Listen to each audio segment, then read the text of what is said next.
Hello, welcome to this Belbin webinar.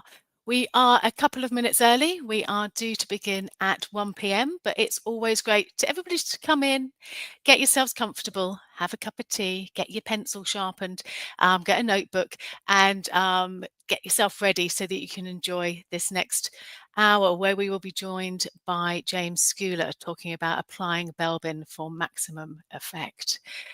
So as people are joining us, it would be great if you introduced yourselves. As always, if you can find the comments box, please click it, open it up and say who you are and where you're joining us from.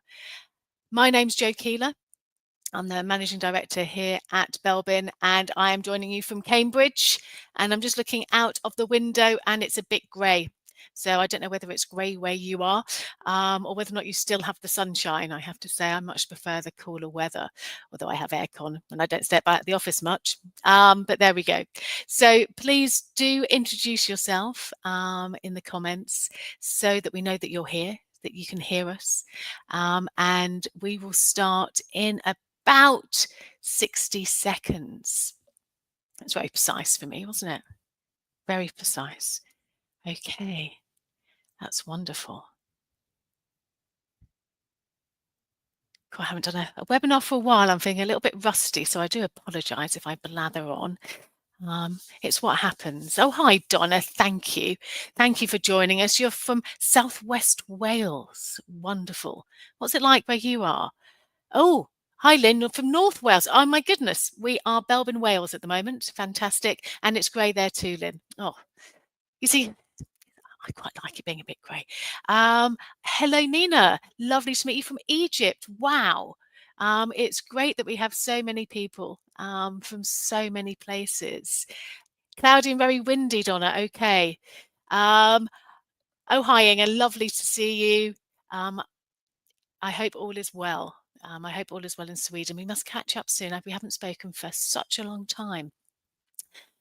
Okay, right. Well, we'll make a start. We'll make an official start to this webinar, which is really talking about using Belbin and applying Belbin for maximum effect. We will be joined very shortly by James Scouller, who will be talking through a lot of the work that he has been doing, applying Belbin and using his vast experience as a CEO and as a team coach and as an author to be able to do that. So we're absolutely delighted that he is going to be joining us.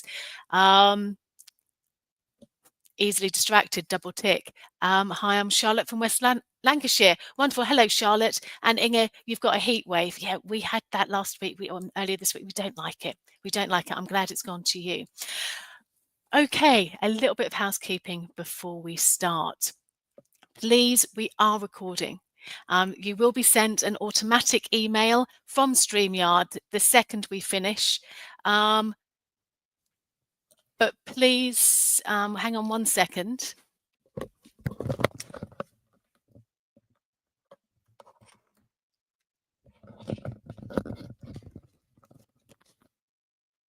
Quick save there. Battery not actually plugged in. That was useful. It is now.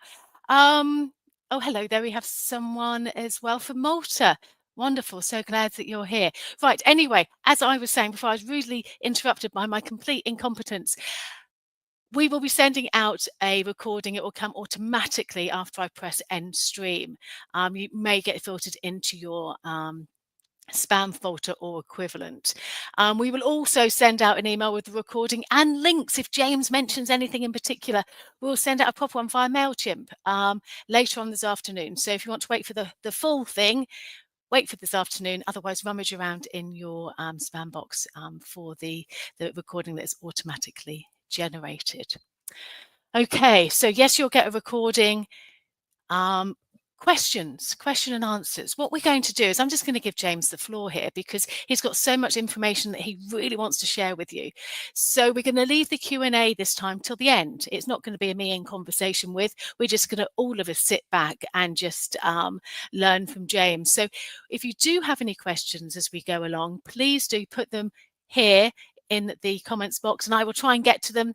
If we don't get to all of them, if we run out of time, we will get in contact to make sure that everything that you've asked has been answered.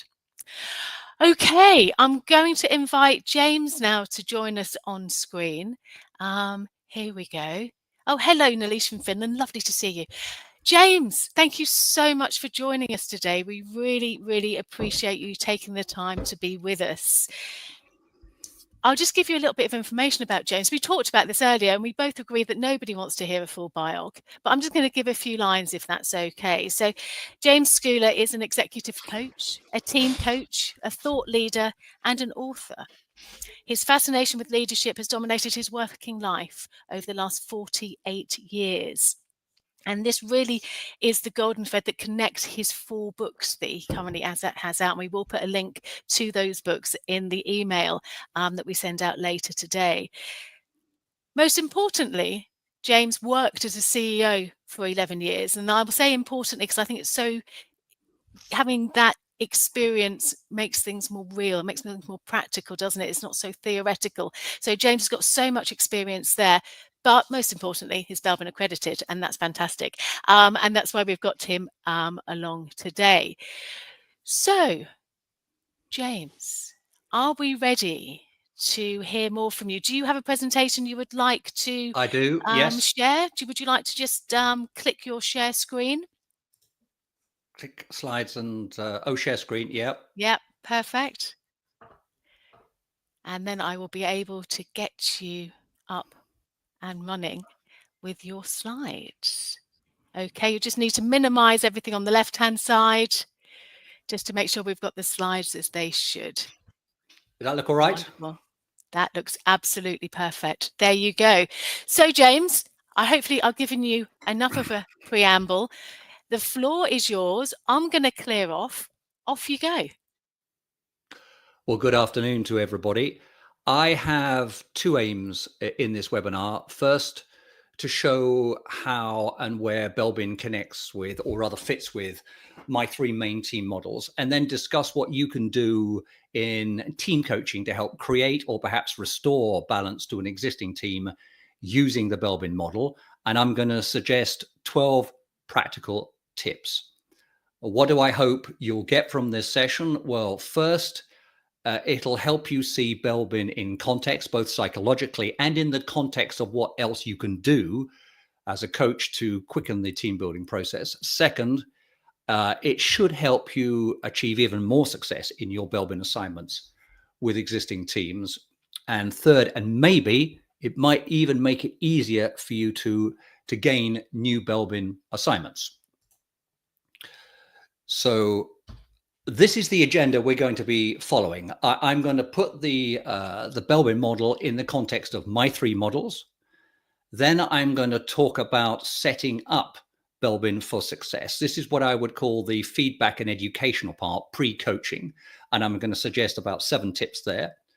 Then I'll get into coaching itself and suggest another 5 tips. And you can see in both cases in sections 2 and 3, we're talking about navigating commit. That will become clearer in a moment.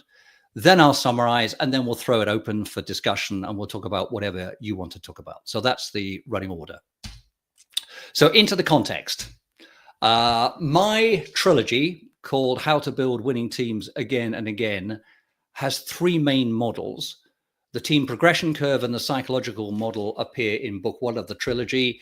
The 7 principle action model appears in book 2 rather. And those are the ones we're going to be talking about today. So let's get into the team progression curve.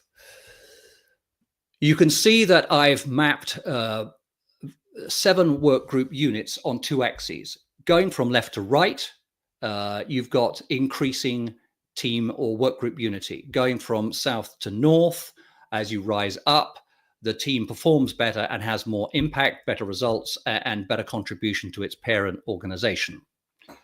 Now, bottom left, grayed out, mainly because you don't find so many of these in organizations, apart from maybe some governance committees, is what I call the task group.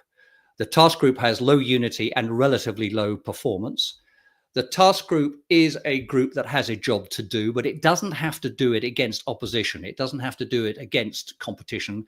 And it's not usually expected to improve results regularly by 10% every year. So think of a golf club committee or the board of trustees of a charity. That's a task group. Go up the left-hand scale and see more impact, better results, and you come to the performance group. A performance group, think of it as a hub and spokes model with the leader as the hub and the other members of the group at the end of the spikes. So most of the real work here is done between the leaders and the members individually. The leader will brief each person, the person will do the work, the leader will follow up, and so forth. That's where the work is done. They won't be, as a group, creating new things together, like products or services or a new vision for the business. They won't be solving problems together. They won't be executing together. Yes, they will get together to update each other, to look at overall data, maybe make decisions together and review suggestions from outside the group, but they're not doing that creative output work together. Now, as we start to ascend the curve and achieve more unity, we come to the potential team. This is the performance group that's figured out its number one goal for the next maximum 12 months and realized that it cannot possibly achieve that goal by working as a hub and spokes model, that they've got to pool their efforts because they do have to create something new or solve problems together or execute together or all three. And the reason it's shown in white is because it's a transitional position.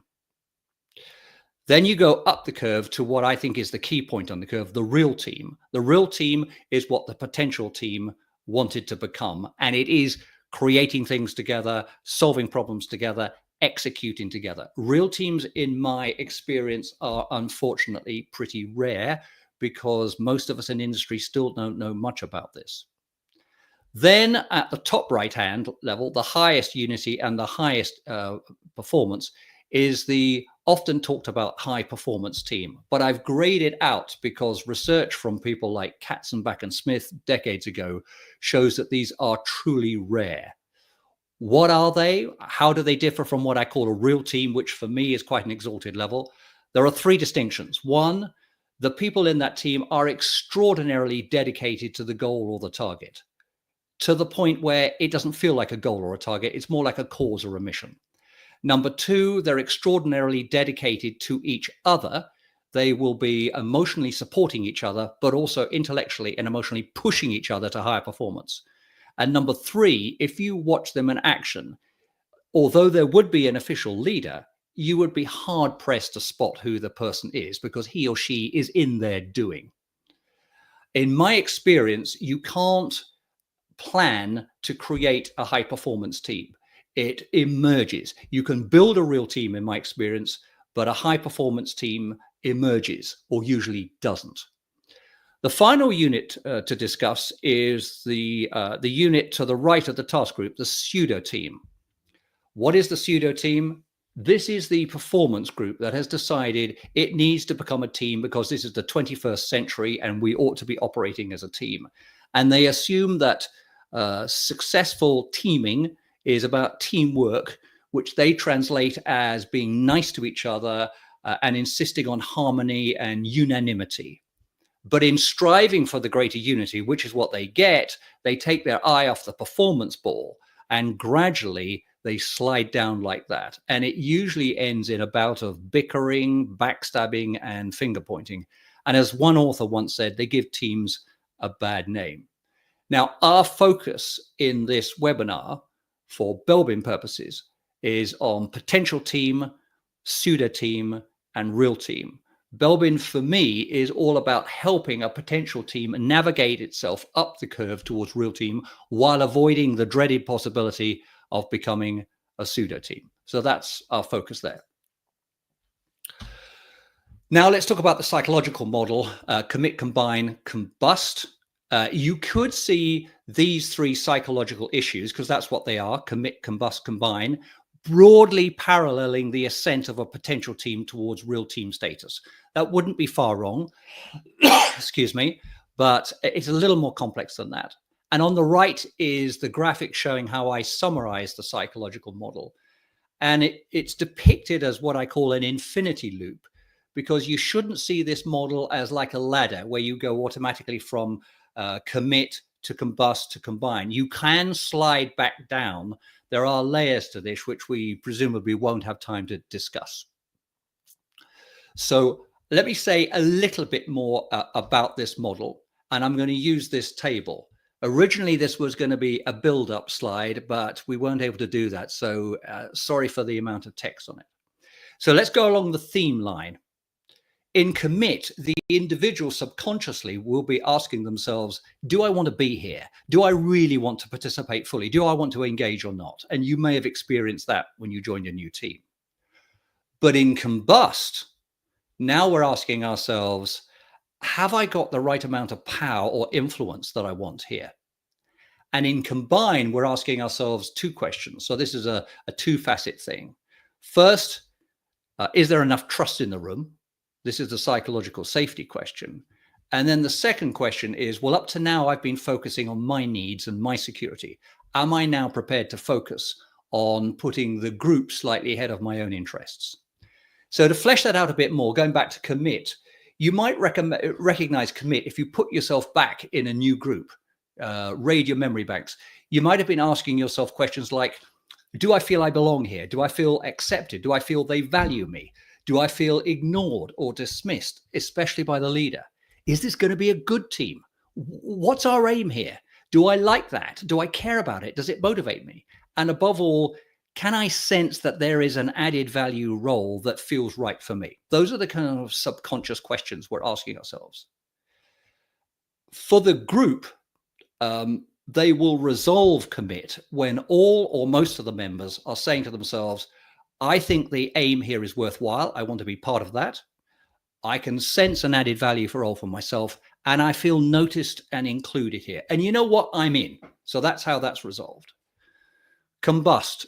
In combust, we would be asking ourselves questions like, and I'm asking these questions so you can recognize it better. What do I want to achieve here? But also, how do we get things done here? How do we reach decisions? How do we act on those decisions? And what's my role on the decision making and the acting on the decisions? And am I happy with that? Also, we may find ourselves thinking, what are the rules here? Can I make the rules? Can I break the rules? Will I have to fight anybody here? Who? So there's an element of struggle here. And if you're familiar with the old form-storm model, this is analogous to storming. The work group will resolve combust, when all or most of them are saying, yes, I understand how decisions are made here, and I'm okay with that. I'm also happy with the influence I have over those decisions and how we follow through on them. And I'm happy with my team role here. In combine, the sort of questions here we're asking here fall into two camps. The first is about the trust thing. So we're going to be asking ourselves questions like, are we telling the truth here? Who do I trust? Do I trust anybody here? So am I safe enough to say what I'm really thinking, what I'm really feeling, without being mocked or criticized or ostracized? But the other piece then comes in as well. Up to now, I've been focusing on my interests, but am I now prepared to put our interests before mine? Therefore, what does the team need from me? And can I contribute what I want to get from the team while giving myself the personal growth opportunities I want? And again, the work group as a whole will have navigated combine successfully when all or most of them are thinking to themselves, you know what? It is safe to tell the truth here. I am going to put the team's purpose a little bit ahead of my own. And crucially, you're seeing what I call joint accountability. Each person will hold themselves accountable for their contribution, but they will also be ready to hold other people accountable for their contribution. And that means maybe confronting a colleague on their underperformance as they see it, without waiting for the leader to do so first, without waiting for permission. So where does Belbin come in on all of this? Well, Belbin is around team roles. In commit, we're sensing our roles.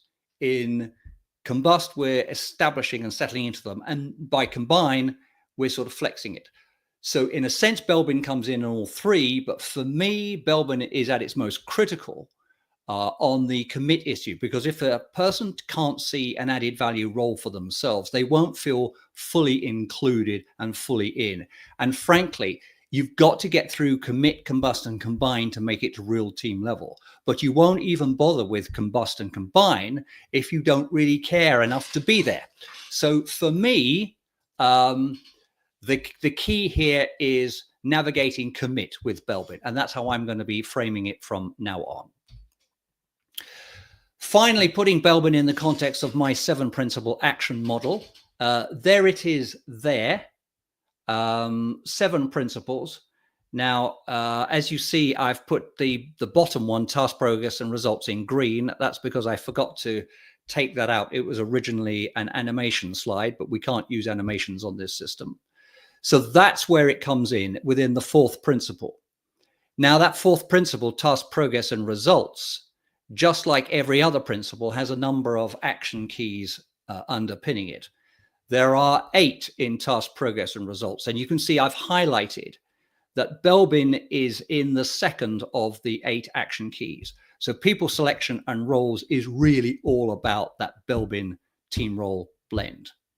But there's something else I want to say about the context here. So as I've mentioned, 7 principles. Each of them have a number of keys. In total, there are 33 keys, and you may think that's complex, but the brutal reality is team building is complex in my experience.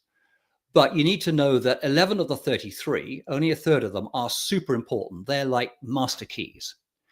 But when I was interviewed last year, when the books came out, the Winning Teams trilogy came out, I was often put under pressure and say, James, but let's take it right down to the bones. Which top 3 things would you focus on? And I always found myself saying, get your people selection and team roles blend balance right. Figure out your number 1 goal, the thing that the group has got to get done within the next 12 months, and agree how you're going to reach decisions, because most work groups don't figure that out. So what I'm saying here is that I put Belbin as a top 3 key. That's the big point. So that's the context over. Now let's go into applying Belbin, and everything I'm going to be saying is based on my personal experience. You may or may not agree with it, but it's my personal experience. Here I'm talking about the pre-coaching phase, what you might call the individual feedback and group education phase. So I will probably, like you, if you use Belbin, engage in individual feedback sections, and then I will hold a group educational session before we get into genuine team coaching. So I've got 7 tips here. The first is to make Belbin roles obvious, so that when people see the roles, they go, oh yes, that's obvious. So some years ago, on one side of a sheet of paper, I summed up the 9 roles with about 3 lines on each. So within 45 seconds, my clients would understand what the roles are and how they differ, how immediately they're all as important as each other.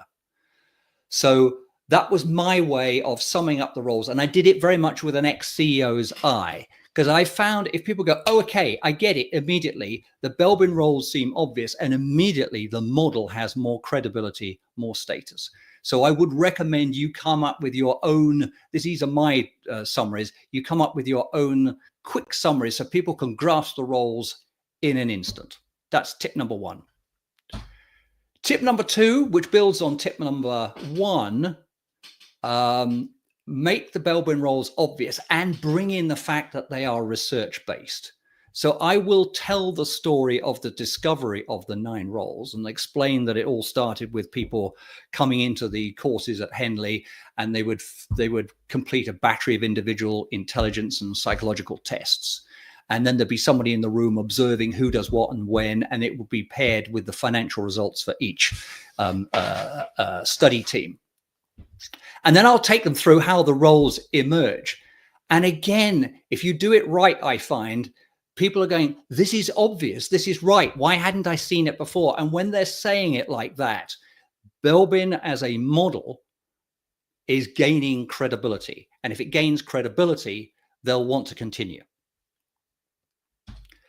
Tip number 3, this is something I was taught by my Belbin teacher nearly 20 years ago, Deborah McGovern.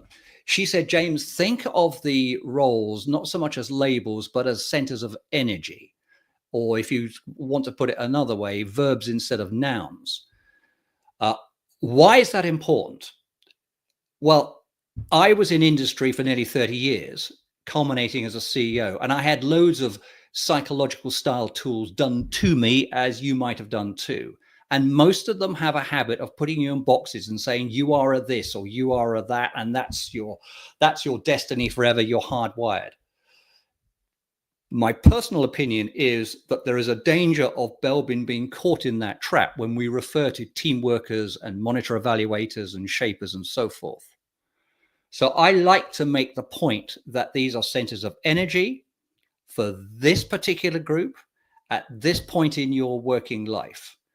And that a role that on the face of it you couldn't play 10 years or 20 years ago, you can now. So when I was first Belbinized, to make up a verb, back in 1987, I couldn't play resource investigating. That was my number 9 role. Wind forward a couple of decades to my last CEO role, and my number 1 role in that context was resource investigating. So this can change. So I think this is important for that reason, to show that these roles are not hardwired. They can change with the context. But I think there's another reason, differentiating Belbin from the other tools out there. And so I'm always referring to the plants as planting and shapers as shaping. That ing appears. So that's my 3rd tip.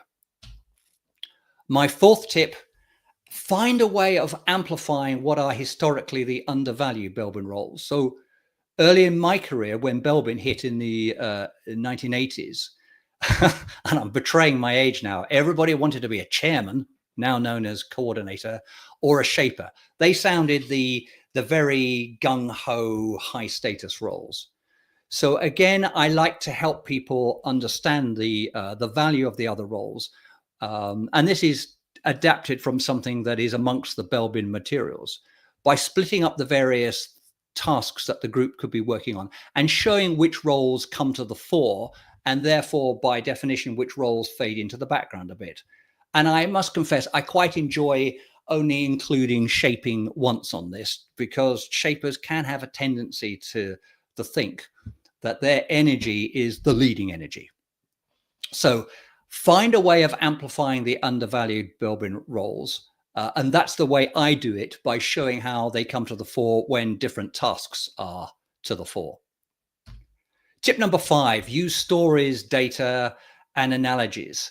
I use the story of my own experience when I first encountered Belbin in a horribly dysfunctional team in 1987 when I worked in France.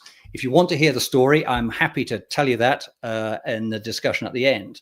But I have noticed when I tell clients this story, which I always do, this really sticks with them. And stories have a power that data doesn't have on its own. So if you can come up with stories from your own experience, maybe when you were on the client side, use that, I would suggest, to get the Belbin model credible. I would also, in the early days, tell the story of how Belbin and his researchers would enjoy themselves trying to guess who would win amongst the 6 or 7 groups on the course. And then later on, who would come last, and even later on, who would come first, second, third, fourth, fifth, sixth. So I'd tell that, because I always found that as a real convincer when it came to the credibility of the Belbin research and model. But a couple of years ago, I found a paper which mapped Belbin predicted ranks with actual ranks, and it came up with an 86% accuracy figure. I can't remember where I found that now, but I used that to mix data with story. And finally, I find analogies very important. Quite often I will say, imagine a football team trotting out of the dressing room, down the tunnel, onto the field, and 8 of the members line up on the goal line expecting to play as goalkeeper, and the other 3 trot to the center circle and line up expecting to play the central striker role. And I ask clients, what's going to happen to that team? And the answer is, of course, it's totally imbalanced. It's going to lose every time. And then I'll say something like, am I suggesting that if you appoint people to the team based on their job titles alone, like sales director, chief technology officer, and what have you, that you might end up with 3 central strikers and 11 goalkeepers or 8 goalkeepers? Yes, that's exactly what I'm saying. Can you not see that these roles have to be defined in relation to one another? And that really does, again, click and helps people to say, yeah, this is making perfect sense. Why had I not seen it before? tip number 6 rather, in the setup. This came from a conversation with a team, and fortunately, I recorded it on a flip chart. I'd gone through all of the sort of setup that you see, but one helpful soul said, yeah, but James, I still don't get it. The meeting's underway. We're working together. But what does this mean for me? And so we chatted this out. We had a full-blooded chat, and we actually wrote the statement almost exactly like you see there in gold. And it was done from the first person. For the good of the team, I will bring in the role behaviors that mark me out here, meaning my number 1 and number 2 top roles. And I'll play them well while respecting other strengths. In other words, the roles they play well, and being flexible, switching to my number 2 roles and maybe stepping back. But it turned out, as we discussed, that still wasn't specific enough. So again, we said, what does that mean? And eventually we concluded, after about an hour and a half of discussion, that people have got to be engaged. They can't go to sleep in a meeting, which was a bit of a shock to them because some of them enjoyed going to sleep in meetings. So what did that mean, engage? You've got to be listening actively. In other words, you've got to be observing and sensing when there's an opportunity for you to bring in your role energies, because that's what the group needs at that moment. And therefore you step in. But equally important, step back when that energy isn't needed, when you discern that somebody else's energy is needed because they're stronger on team working or completer finishing. We also agreed that as a group, they should pause from time to time and seek feedback on how well they're playing their various Belbin team roles. And then one person said, okay, I've got all that, but does this mean that if I have an idea or a suggestion or a story or a memory that I want to bring up, but it's not one of my preferred roles, ones I'm really good at, does this mean I should stay silent, should stay stumm? And we all agreed, no, that's ridiculous. Belbin is a model. It's a good model, but like every model, it's a simplification of reality. So even if this is a role that you're maybe at the 40th percentile, meaning your energy on that is probably below average, it's entirely possible that you may have a suggestion or a breakthrough question or something that is going to help. So no, do speak up. Don't let this become too rigid. So what I'm suggesting is have that conversation. I found that a fabulous education for me, and it was very helpful to them. Final tip in the setting up, presenting the overview. Now, I always love the team wheel and I enjoy this, but I'm going to suggest a couple of nuances to it. So this, by the way, is real data. It was a 12-person team, I think it was, 10 men, 2 women. The data's real, the names are not, John Doe and Jane Doe. But there's a couple of things I do different. Now, this is from 5 years ago, so the eagle-eyed amongst you may notice that the icons are not bang up to date, because it is a chart used 5 years ago before they changed. The Belbin team report, if you picture that, if you're familiar with it, maps each person's top 2 roles. Now, this is just my opinion and my experience. For me, I'm more interested in the percentiles than I am the positions in the 9-role hierarchy. So if one of the number 2 roles, for example, is say in the 50th percentile or in the low 60th percentile, I won't show it. So I am interested in roles that are number 1 and 2, but they have to be high up the percentiles. I probably won't show them if they're below the 68th percentile. The other thing I will do is differentiate between the really strong roles like 79, 80 and up. Those are the black circles. And then the other viable roles, not as strong as those, but certainly no lower than about 68, 69th percentile, I show as gray. So I found that's a helpful way of showing it. You might do too. So that's the sort of tip 7A. But notice with this team, remember this is real data, there is a rather worrying absence of energy on what I would call the action follow-through side, the completer finishing and the team working. I find it helpful to show what the team struggles with today by mapping the roles in number 8 and number 9 positions. And again, I differentiate between those that are in 8 and 9 positions and are below the 20th percentile, and those that are in the 8, 9 positions and are maybe below the 35th percentile. And as you can see, that team did have a particular problem.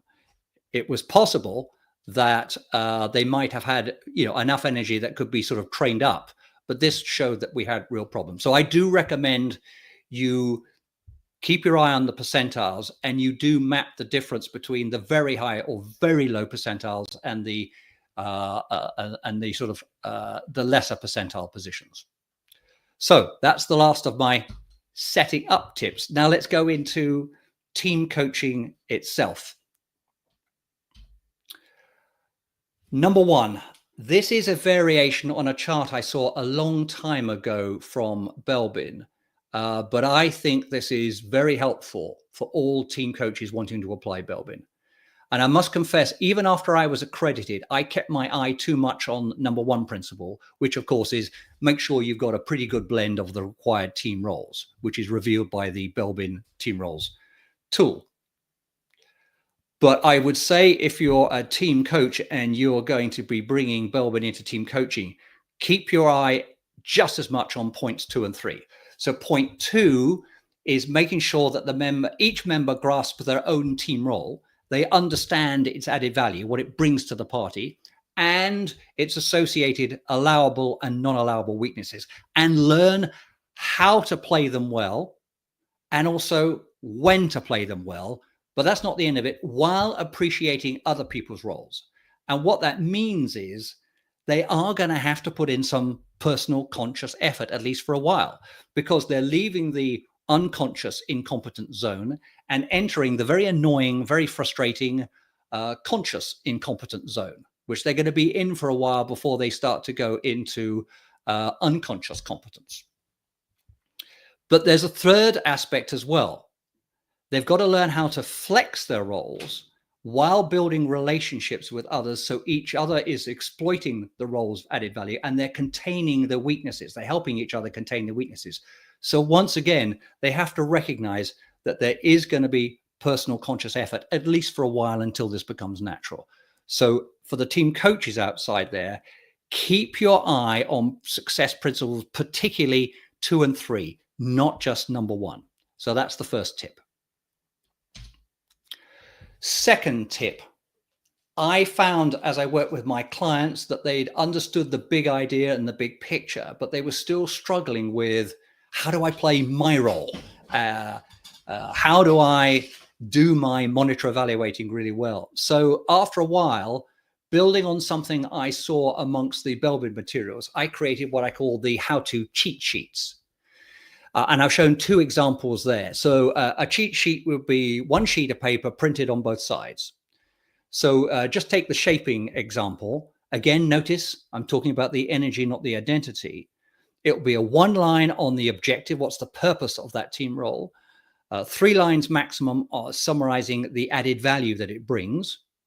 And then the big panel below, half a dozen behavioral do's and half a dozen behavioral don'ts, particularly paying attention and based around the weaknesses of that role. But I realized quite quickly that wasn't enough. And eventually I realized they also needed to know when to play that role to best effect, and which opportunities, which situations, which triggers to look for to enable them to easily identify, this is where I need to play this role and come to the forefront. And the same is true of completed finishing. You can see the 2 sides of the piece of paper. I commend to you the idea of how-to sheets. I could have put this in the setup part of the webinar, but it's in the application part, the team coaching, because I recommend that they bring it to the team coaching session and they have them beside them. And I noticed them taking a glance at them sometimes between the break and sometimes in the session, just to remind themselves what good skillful behavior looks like and when they need to come into play. So that's my second tip. If you can create how-to cheat sheets of your own, I think that will help you. Third tip, Now, I had fun and games with this slide because just before I joined you, I was having to de-animate the presentation, and this was the most nightmarish, and I had to compromise. The point I'm going to make here is you will need, as a team coach, to grasp the brutal reality that there are three Belbin profile complications that exist. You will need to grasp the fact that they exist and be ready to do something about it. Let me explain.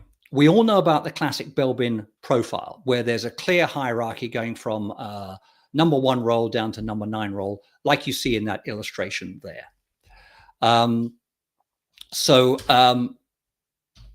In this situation, each person can often have 2 realistic roles they can play, sometimes 3.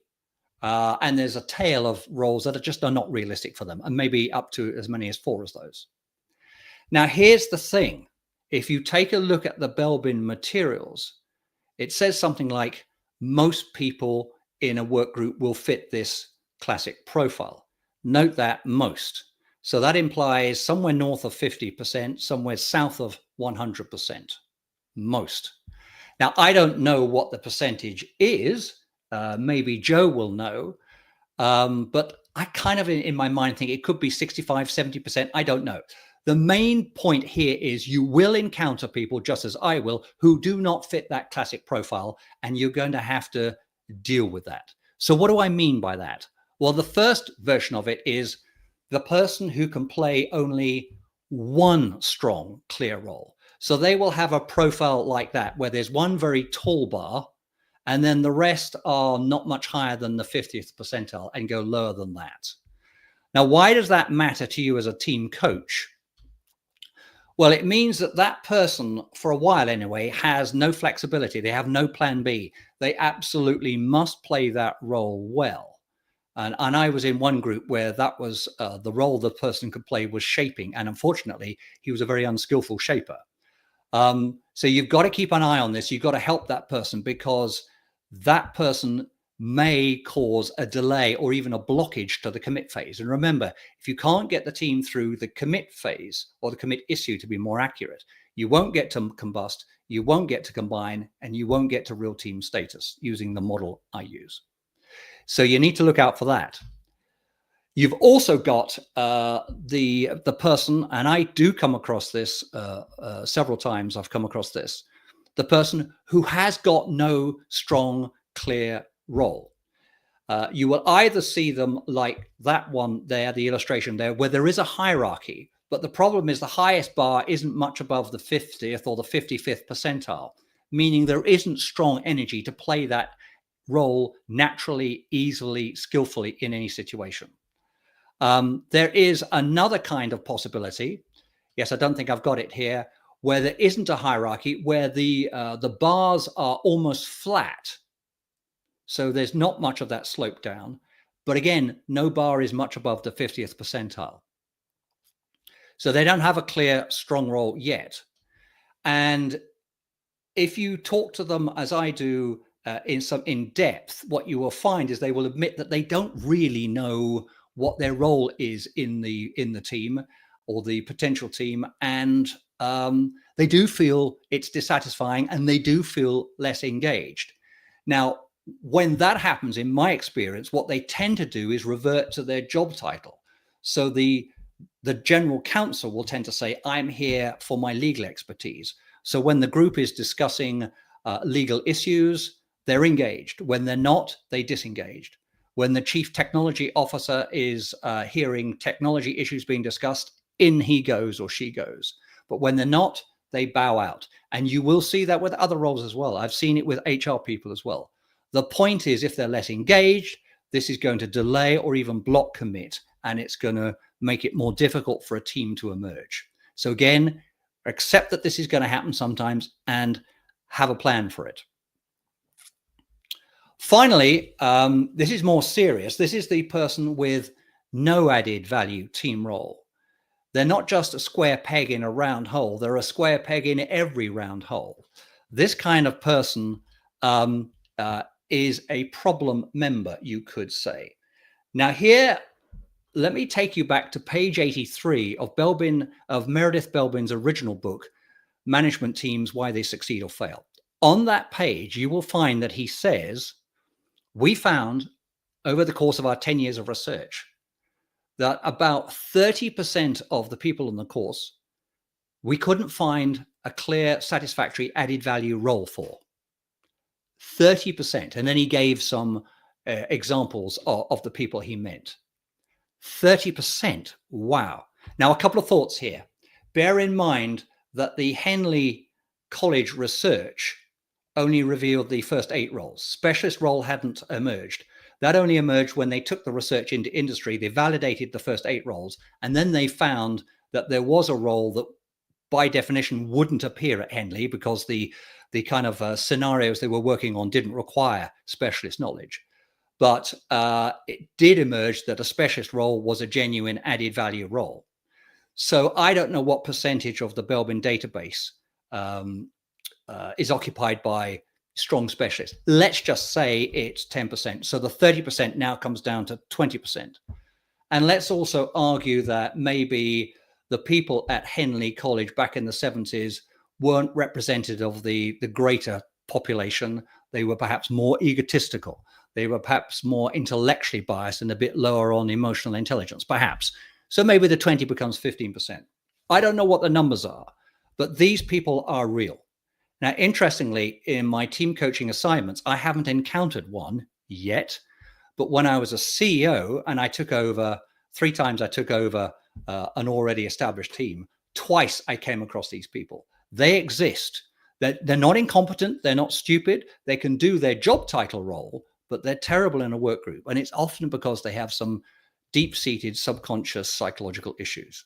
The point is, again, you may need a plan here to discuss, particularly with the leader, because otherwise this can delay or block commit. So you've got to be ready to face up to the fact that you may come across the 2 yellow zones and the red zone. Not everybody is in that green zone that you see there. That's my 3rd tip. 4th tip. I think you need to create live scenarios and live exercises for people to build their team role muscles. Now go to number 4. That's the obvious one. You need one to cause them to practice playing their own roles well and also flexing to secondary roles. Of course you do. And by the way, you may say, well, why not get them working on a live task? Well, I've found that if you work on a live task, they can fall into old habits immediately. And I found it helpful to create special scenarios which blast them out of their comfort zone, but are familiar enough for them to go into action. And you can design them so that all 9 roles are needed at some point. But that isn't the only thing I think you should plan for. I think you need exercises to help people build relationships with their teammates around the role, exercises to address at least 2 of the 3 complications, the people without strong roles and the person with only 1 role. I think you also need to put in an exercise or some kind of live scenario where you build appreciation of your teammates' roles. I wouldn't leave it just to live situations. Would I bring in live situations? Yes, a little bit later down the line. I have found it helpful to use artificial intelligence as my assistant in devising these. We can talk more about that if you wish. But my recommendation is you create exercises where they have to experience Belbin and practice their skills in relation to one another on a realistic task. Final tip in the applying team coaching piece. Bring Belbin in early to the team coaching. I made a mistake once. Historically, I've had a prejudice against using psychological, psychometric type tools into which I unfairly lumped Belbin. And I was working with a very senior team, and frankly, they seemed satisfied with the coaching, but I wasn't, and I wasn't seeing the progress. And it suddenly hit me. Maybe we've got a horribly unbalanced team in terms of Belbin role energies. We did, in fact. And if you recall the team role wheel that you saw earlier on, that was that team. So we did the Belbin exercise, and that revealed all that. And I learned then, James, don't bring it in later. Do it as one of the first interventions. So do it early. The second tip I would give you, based on difficult experiences, and we will all have them. I've certainly had them. Uh, be ready to say no to an assignment. Sometimes people will say, can we bring you along for a day or a 2-day away day and produce a miracle? They don't use those words, but that's what they mean. Be ready to walk away if they're setting you up for failure, but also be ready to end the assignment, just as I did with that trouble group, and say, as I did on that occasion, I think you should stop the team coaching. I think you have a team composition here. I think I said in private to the HR chief and the CEO, I think you may have to change up to 3 people. I'm not going to name who they are. You use the Belbin data to figure that out. But I think you should stop spending money on me and be ready to withdraw. You may or may not agree. I felt that was the moral thing, the ethical thing to do on that occasion. So that's the 5th and last application tip, team coaching tip. So let me summarize. I've put my models in a Belbin context, or I put Belbin rather in the context of my 3 models, sorry. For me, Belbin is really about what I call the potential team, the real team, and avoiding the dreaded pseudo team status. For me, on the psychological model, it's mainly about navigating through commit, the first of the 3 issues to emerge. And it fits within the 4th action principle that I call task, progress, and results. And for me, it is a top 3 key. That's how important Belbin and team roles is. I've then explained what you might do in the setting up before what I call the pure coaching, the individual feedback bit and the group education bit. And I suggested the 7 tips that you see there. And then I went into team coaching proper, and I suggested 5 tips there that might help you based on my experience. I don't know if they'll work for you, but they've worked for me. And so with that, I'll turn it back to Joe, who's hopefully listening, and we can have a chat about whatever you want to have a chat about. Thank you, James. That was absolutely fantastic. Do I press stop sharing? No, it's fine. You don't have to do anything.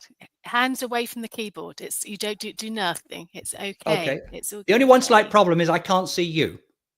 Oh, okay. In that case, do stop sharing then. That's absolutely fine. There you go. Can you see us now? Not yet. No. Not yet. I'm sure you will at some point. I'm sure you'll find us. Now I can. Yep. Hooray! Excellent. I've scribbled so many notes. I'm sure so many others have. And for me personally, when we're always talking about how to use Belbin, it's wonderful sitting back, hearing how well others use Belbin. So from that, I personally have learned so much. I agree with that first slide. We really do need to reclaim what is a team. The word team is used indiscriminately, and I think your graph there just demonstrated exactly where Belbin should be used, exactly what a team should be. And we have lots of pseudo teams, don't we? I think we come across many of those. I'm going through all my notes here. I've got so many, I can't work out which one I want to say next. Actually, just thank you. We will put as many links as we can on the email that will come out in the end. So the team summary, we have one. So if you want to use that, you can perhaps adapt it if you would like. Then we can make sure that you've got a copy of that. I love the practical element of it. We talk very much about trying to get that team contract together. I think that's something that you were sort of talking about, different words. And okay, so you've done this, but what does this mean?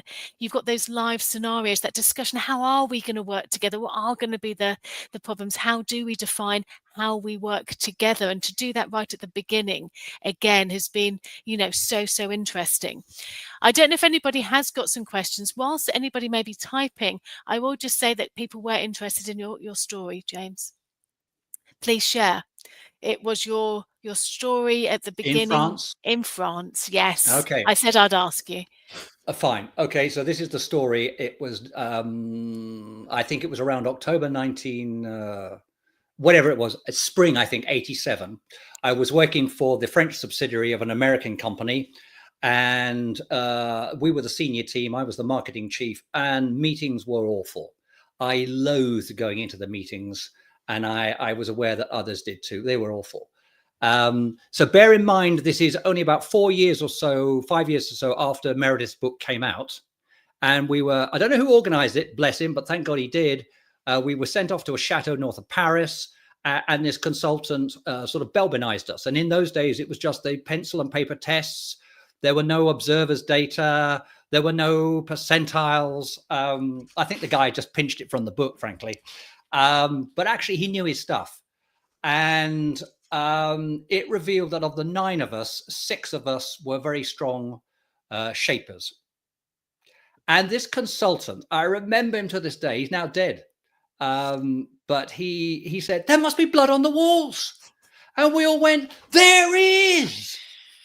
And it was a light bulb moment for us. So that was part of it. That's part of problem 1. The big second thing that we got from it was that we all learned that we all could play a viable second role. I remember I could play chairman, now known as coordinator. But that gave us a backstop, something we could switch to. We didn't realize we had that flexibility. And the third big thing it did was reveal that there are other roles than the ones that we thought were the high status and only valid ones in the room, like teamworking and completer finishing. And suddenly we saw the quieter, different colleagues through different lenses, and suddenly we were taking them seriously. This had a transformational effect on us. Just those 2 days alone, we really got it. I think our pain was so severe, that was part of the success. We wanted the opposite. By the way, there's a sad element to this. The managing director was an extremely strong monitor evaluator, chock-a-block full with monitor evaluating energy, displaying all of the non-allowable weaknesses.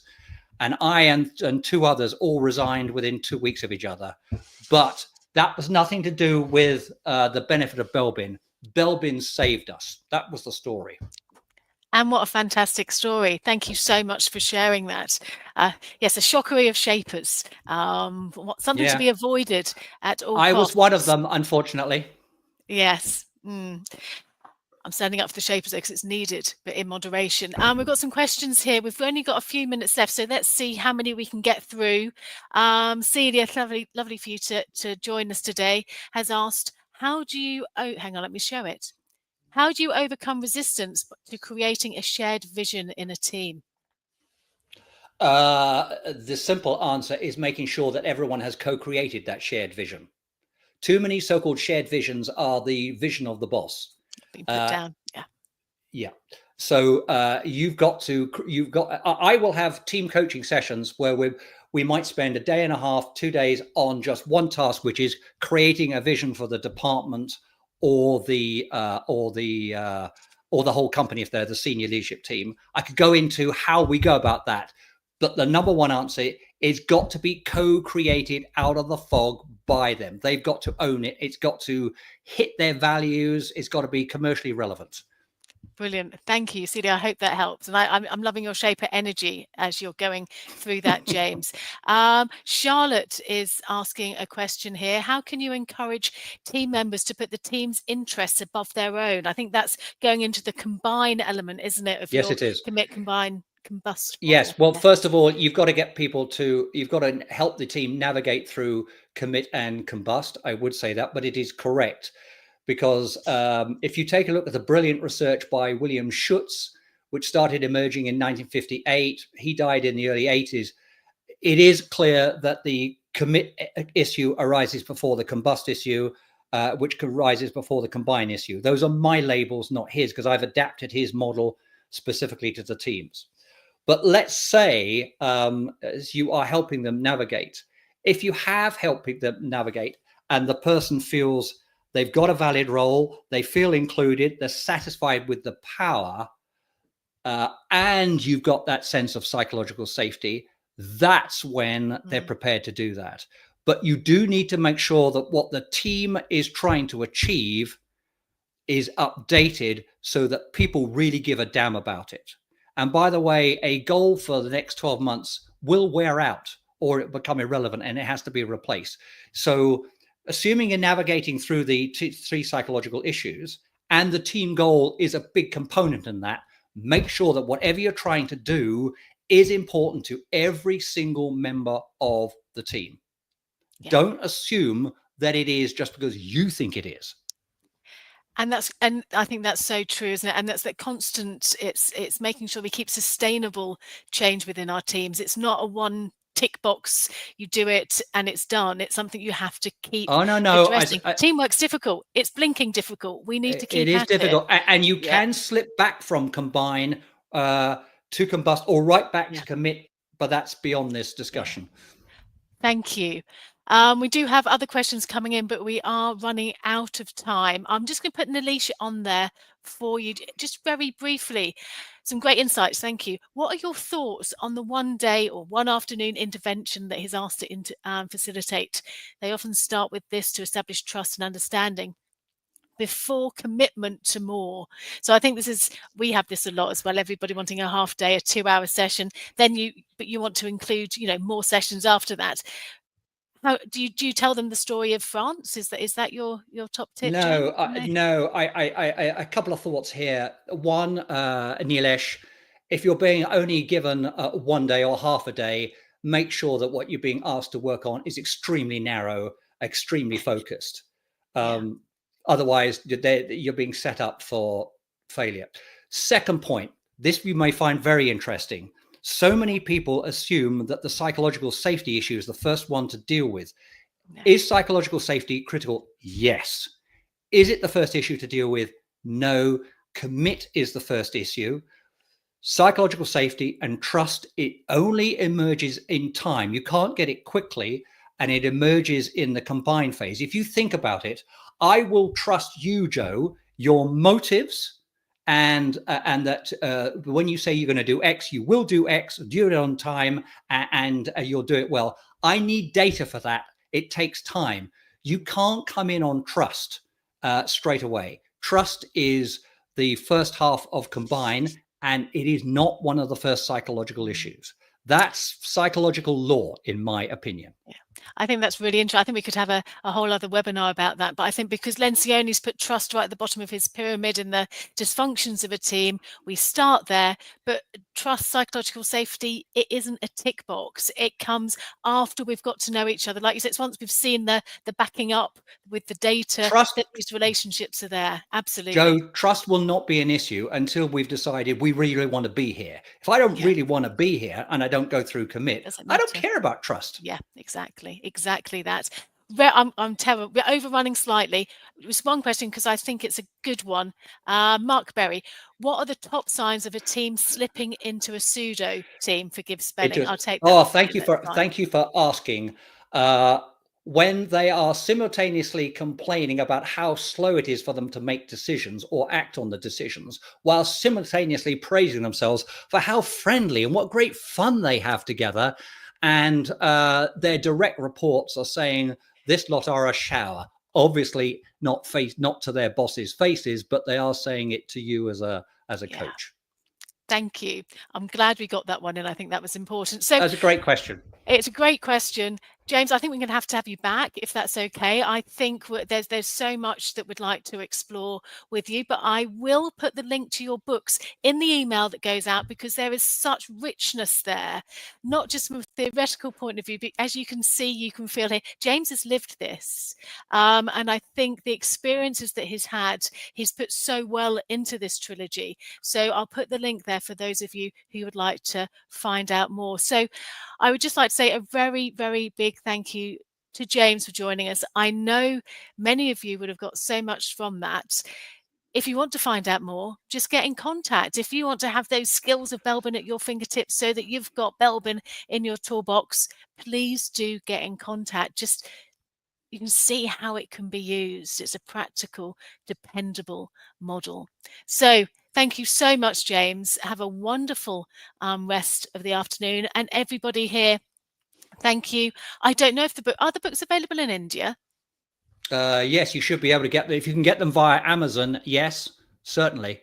There we go. So you're now going to have book sales in India, James. So that's wonderful. That's excellent. Okay. Thank you so much, everybody. Look out for the email. I'll be there in about 2 or 3 hours. I've got to put it together. We haven't got a marketing person at the moment, so it's me. We'll do that. And lovely to see you, James. Take care. See you. Bye. Bye.